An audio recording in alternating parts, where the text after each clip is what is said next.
Welcome. Thank you for joining us for our virtual open house. I'm Karen Meggs, Regional Director of Centers for Lindamood-Bell, and I'm so happy that you could join us today to learn a little bit about our magical learning adventure.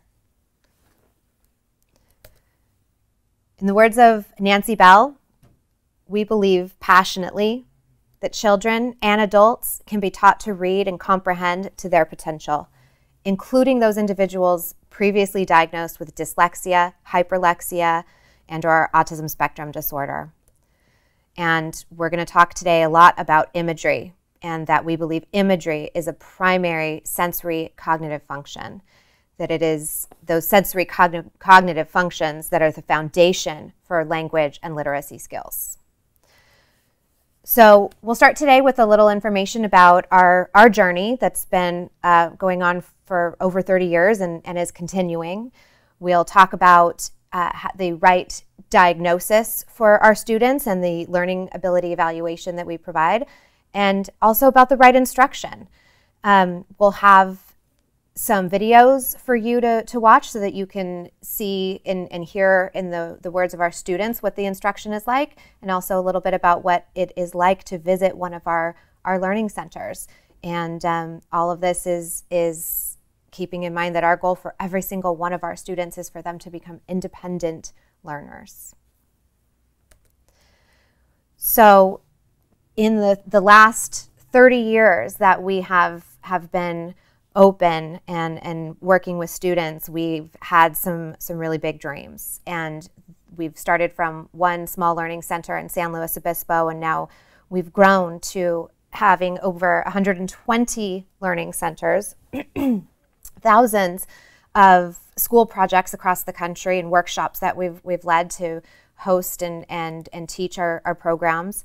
We have data on over 40,000 students and neurological and behavioral research that we continue to utilize to make our instruction better. This is Pat Lindamood and Nancy Bell, our founders and authors and researchers.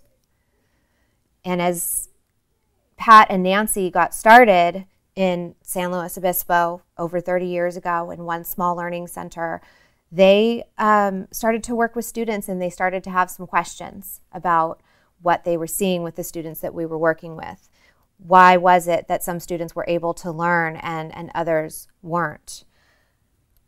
Why could some kids learn to read at a very early age and others weren't learning to read well beyond the age and grade that we would have expected them to? Why were some kids decoding significantly below their potential and they couldn't catch up, regardless of all of the extra learning that they did in schools and after school and on weekends, and all of the different tutors that they worked with and the different reading programs they had gone through? Why were some kids able to easily memorize their sight words after only seeing them, one time, and others could look at a word dozens of times and still couldn't recognize it on the page? Why were some kids able to read really easily and yet weren't able to understand what they were reading?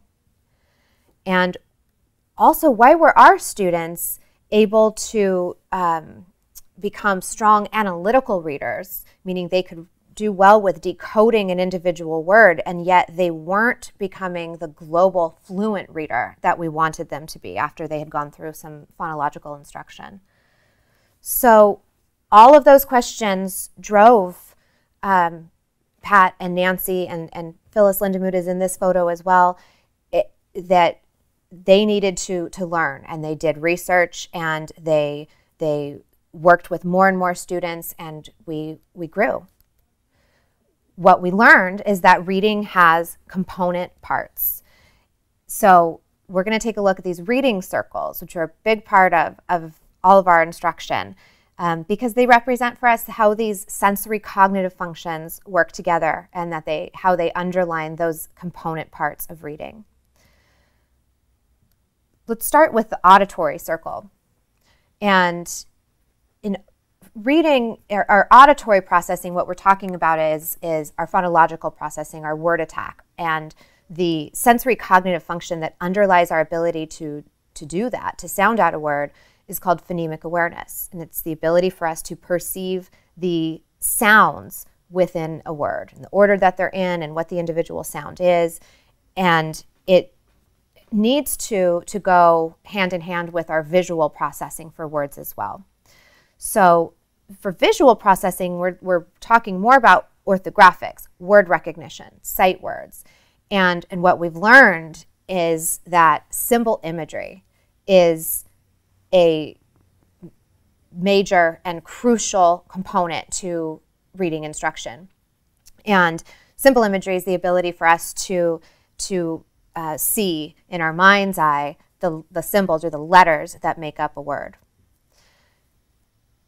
The third part of our reading circles is language, and that being able to anticipate what a word would be based on the context that it's in, to utilize our vocabulary to start to do paragraph reading.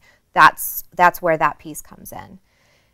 And lastly, we also know that we read for one reason, and that is to comprehend. And reading without comprehension isn't meaningful. So we also know of a third sensory cognitive function that underlies our ability to comprehend language. We call that concept imagery, the ability to create an imaged whole. I'll talk more about each of those as we go through. So Nancy, Pat, Phyllis, we authored programs and started to do instruction in programs that targeted and built and strengthened those sensory cognitive functions. They learned more about sensory input and how it affects our ability to read and understand. We also learned that our experiences with reading and with those sensory cognitive functions matched a general theory of cognition that is called dual coding theory. Dual coding theory is from Dr. Alan Pavio. He says, cognition is proportional to the extent that the coding mechanisms of mental representations, meaning imagery, and language are integrated. So we knew that we were onto something here, that imagery was the foundational piece in our ability to learn to read and to comprehend. So a recap of those sensory cognitive functions. Phonemic awareness, that ability to perceive the identity, number, and sequence of sounds within words. We can think of a word like cat, and our phonemic awareness is what is telling our brains that the t sound is at the end and the k sound is at the beginning. But it's our symbol imagery, the ability to create a mental imagery for those sounds and letters within the words. That's what's allowing us to visualize and to picture that the letters in that word, cat, are C-A-T. And it's our concept imagery, the ability to create that image gestalt or whole for language. That's why when we hear the word cat, we can picture a cat, that we can all see in our mind a small furry animal with pointy ears, whiskers, and a long tail. That's our concept imagery that is allowing us to get meaning out of that combination of sounds and letters. We know that there are two types of imagery, that we have the parts and the whole. So in the word cat, the parts, excuse me, that's the symbol imagery piece. That's our ability to picture the letter. The symbol is the part. Whereas the whole is the ability for us to create an image, a dynamic, colorful, moving image that represents the meaning of that word. So let's talk a little bit more about symbol imagery and how it's what we use in order to develop our orthographic processing skills and for reading and for spelling. And again, symbol imagery is our ability to picture the letters within words. Take a look at this example from our symbol imagery test. Now close your eyes and tell me what the last letter you're picturing is. What's the second letter that you're picturing? That's your symbol imagery that you're using to tell you that it's allowing you to recall the letters that you visualized. So let's talk a little bit about what our students look like. Buzz was a student that we saw. He was 12 years old, diagnosed with dyslexia. He had gone through tons of different reading interventions in school. He'd been in special ed. He had done after-school programs. He had been receiving tons of support from the school and from his family. Buzz had a great vocabulary. He was a very bright kid. He was a 7th grader, 12 years old, and he had vocabulary at the 75th percentile, which is an area of strength.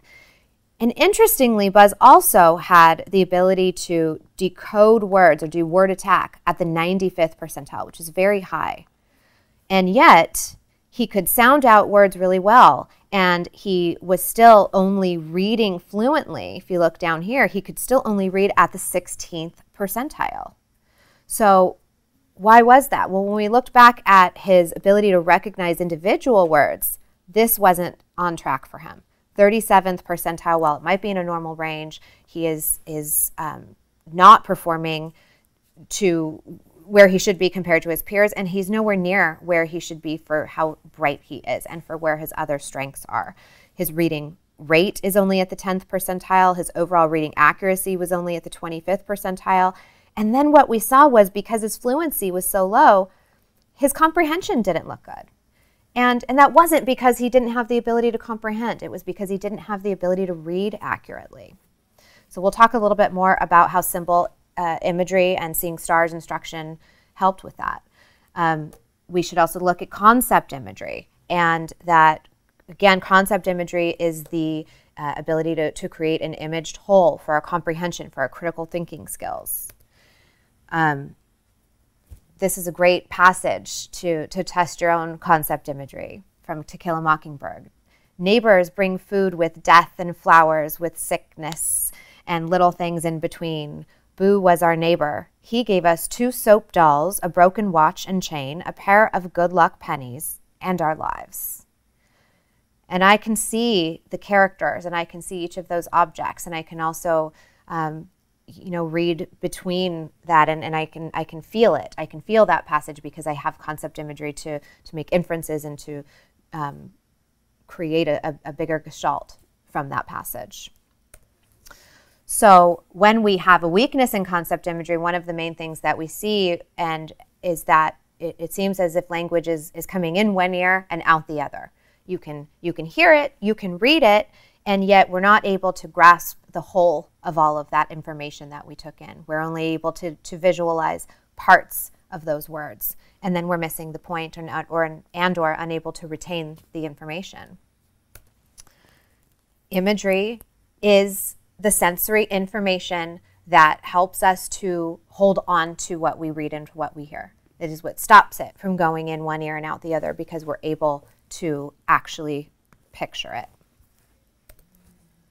We use that imagery for our higher order thinking skills, like to determine what is the main idea of a passage, to make inferences about what we've read, to make predictions about things that are happening, and to just generally evaluate the information that is around us. And that might be the things that we read and what we hear, but it's also we apply that to the world around us and to the things that are happening around us.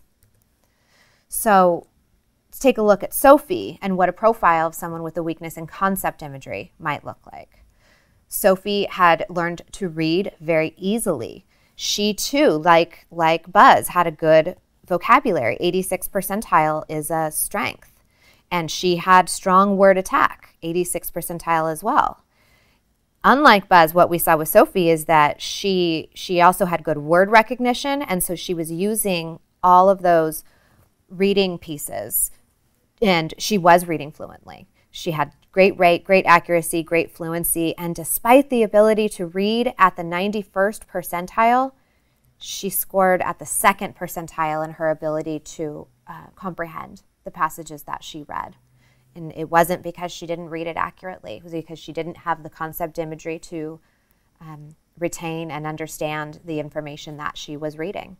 We also saw with Sophie that it affected her ability to follow oral directions, and that she would hear information, but because she wasn't able to image a whole, she only grasped parts of that. She was scored at the 37th percentile in being able to follow through with the directions that she heard. What are some of the symptoms of a weakness in concept imagery? I mean, certainly you'll see that they have a weakness in their written and oral language comprehension and in critical thinking. We talked about how it impacts the ability to follow directions. can certainly also impact our ability to express ourselves both orally and in writing, because the language that we give has to come from our imagery.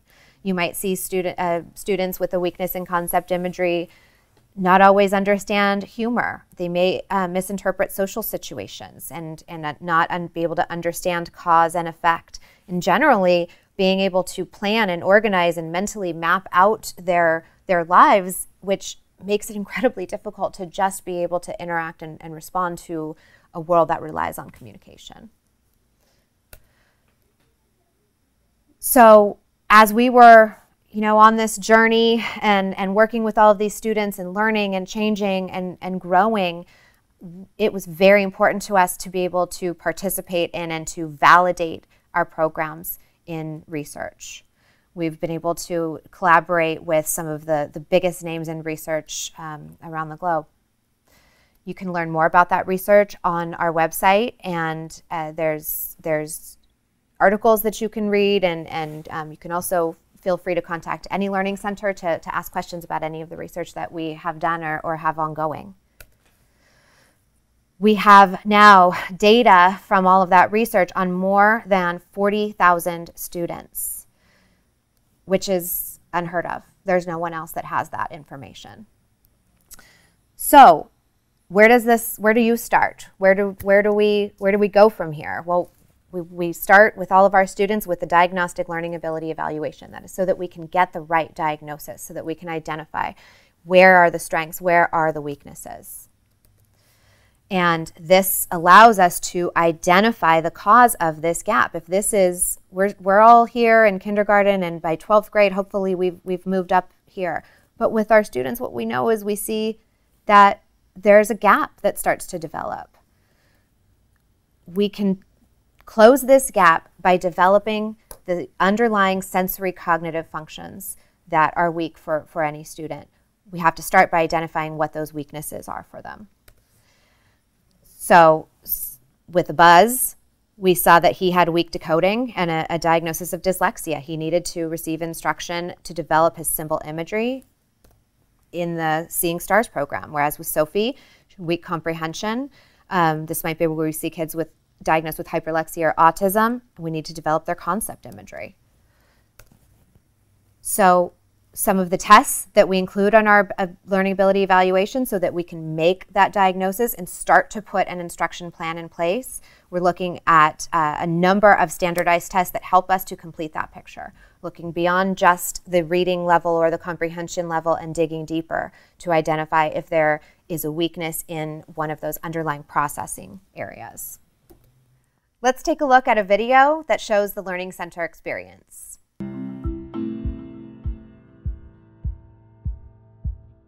We work hard to make sure the Learning Center experience is consistent at every site. Let's see what that experience is like. The importance we place on putting our students at ease should be felt not only in our surroundings, but in the way our instructional leaders greet each and every individual. We believe that a diagnosis is the first step in providing an accurate picture of a student's strengths and weaknesses. Our learning ability evaluations set the course of that diagnosis. By using a variety of measures, we can pinpoint a student's learning profile and determine which program is the right fit. Our instruction is provided by our highly trained staff who are rigorously screened for excellent critical thinking ability, enthusiasm, and a general sense of fun. Our instructional leaders closely monitor the pace and progress of each student's learning. After completing a diagnostic evaluation, we meet with you to thoroughly explain the results and provide recommendations for instructional program and length. Many parents tell us that our explanation of standardized testing gave them a clear picture of their child's learning profile, something they'd never had before, despite many testing experiences. Our goal is to help every student be able to read, spell, and comprehend independently. We help our students develop a connection between imagery and language. The program steps progress from understanding sensory input to monitoring and correcting their reading, and ultimately to independence. To help you support your students' instruction, we provide regular updates, practice opportunities, and tips for home. We want to be your partner after intensive instruction as well. In addition to our many offerings to help students apply their newfound skills to their schoolwork, we offer consultation and suggestions for your child's teacher and other professionals. Our results speak for themselves, and we are proud of the validation we have received from renowned academic institutions. Along with improved skills comes confidence, self-esteem, and a feeling of accomplishment that can be seen on the faces of our students.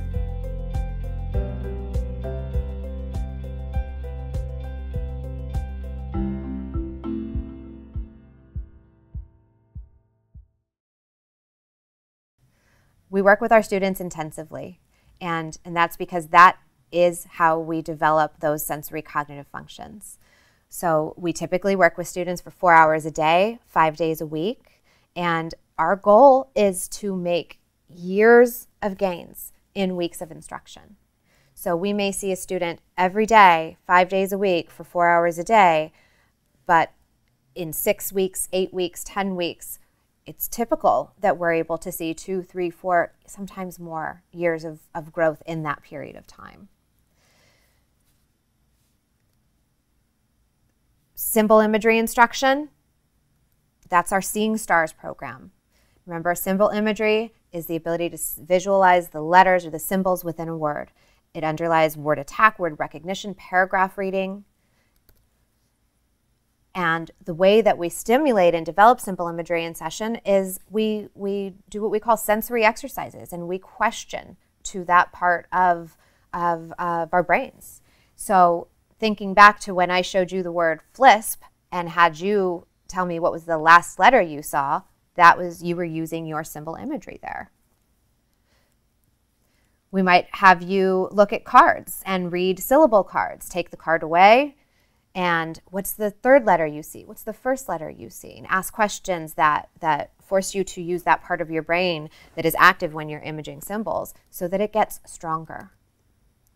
We might have you do air writing, where you hear a word and you picture that word and you write the letters in the air so that you can see what we call a shadow effect, where you can see just in your mind's eye those symbols in front of you.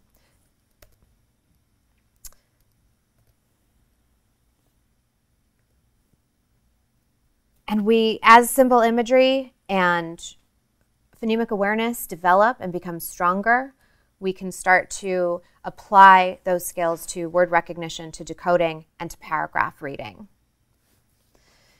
Concept imagery instruction is what we work on in our visualizing and verbalizing program. And in visualizing and verbalizing, we're again working to create that image gestalt. So not picturing the individual letters or the parts of words, but to picture the whole. And we'll start with being able to just describe, look at a picture, and the student to be able to describe what they see in that picture, and to start to make that imagery-language connection, and moving all the way into being able to read or listen to an entire page or section of material at more complex levels, and image that information, think critically about it, and also verbalize about it. So in visualizing and verbalizing, there's a lot of us, of our instructors and our clinicians saying, what do those words make you picture? And our students are describing the imagery that they have in their minds. In sentence-by-sentence imaging, which is a crucial step in the visualizing and verbalizing program, we have a student describe what they're imaging for one sentence at a time in a story. And we may or may not bring in higher order thinking skills. Again, that's that ability to draw out what is the main idea of this passage. What do you think is going to be happening next in this passage?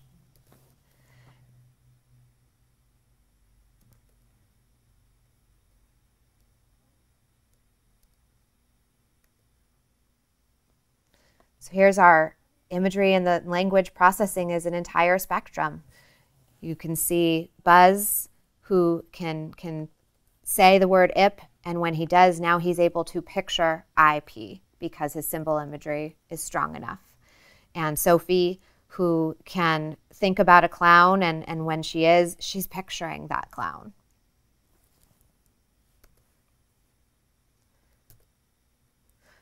Our goal for our students is to be able to do those things independently, to be able to read and comprehend independently.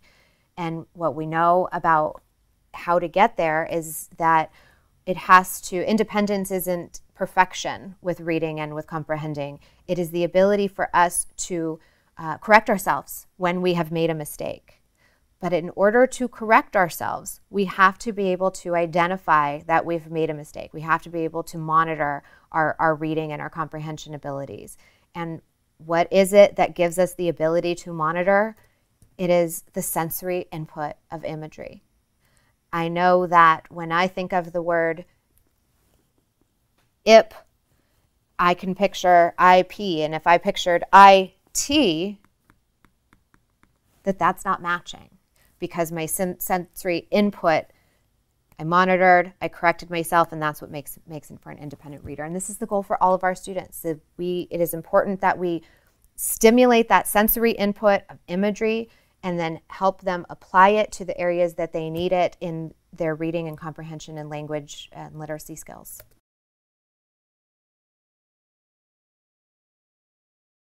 Let's take a moment now to watch a video, and you can hear from one of our students. Reading has always been quite a struggle for me, but after coming to Lindamood-Bell, it was like it made it much easier to read, and I don't have as big as a struggle anymore with reading. Each teacher here really knows what they're doing. It used to take me a long time to do tests and stuff, and I'd have to have a teacher like read it to me. Now I've been like taken off the list of people that need to have the test read to them, and the tests are much faster for me now. So I take them in the normal classroom and I finish them around the same time as everyone else. It feels really cool. I like it a lot. I like it a lot more. My parents have definitely noticed differences. Like I've gone from reading like books that have like 10 pages in them and to like going to reading books that are like The Hobbit. I'm reading The Hobbit now. It makes me feel pretty awesome. It makes me feel like I know what I'm doing. I know what I'm reading. I know how to read.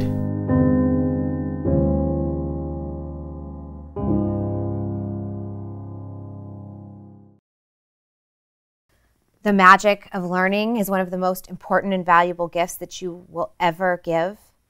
We would be honored to have you as a part of our Lindamood-Bell family. We believe in you, and you can believe in us. Thank you.